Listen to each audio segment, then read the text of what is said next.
Setting aside the principle of personal responsibility that's lacking, and looking at, again, the political covering of the butt. I mean, if they want to try and make senior bureaucrats the scapegoats and say, it's not my fault it happened under my watch, but it's their fault, fine. If the Liberals felt, though, that truly all roads are going to lead to senior bureaucrats, why are they showing fear at having the owners of that company showing up before a committee? You would think, we want to bring these guys out, point the finger at those bureaucrats and bury them so we can say, see, we caught the culprits. We'll make sure to make procedures so this doesn't happen again.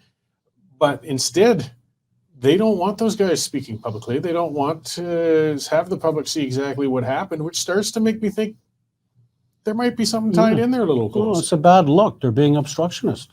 Yeah, and as you just said, why don't they want to get to the bottom of it too?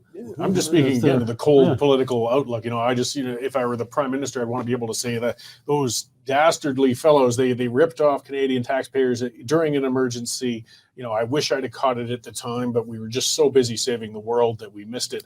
But we're going to hold them accountable. But instead, they're like, yeah, there's nothing to see here. We're going to. And in paragraph 2, and my minister was negligent in his duty of supervision of the people in his department. And I have his resignation right here. Or you can move that as well. The Prime Minister can hold the minister responsible. It's actually pretty dirty pool. If you're a senior politician and you just say, oh, it all went wrong because I had, dishonest people working for me, and they don't have they don't have any opportunity to come back and say, well, just a second, we did this, this, and this.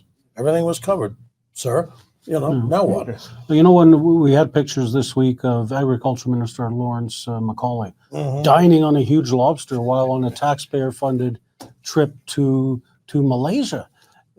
They don't resign because they don't want to give up their entitlements that they're entitled to. Well, Dave, it's probably cheaper to eat lobster in Malaysia than it is to eat steak in Alberta. That may be, but you don't, in this day and age when millions of people are going to food banks and inflation's hitting hard, how stupid do you have to be to put that on Twitter? I mean, just absolutely. It's a lapse of political instinct and optics. I mean, they don't feel. I don't. Or they don't care. Or they don't care anymore.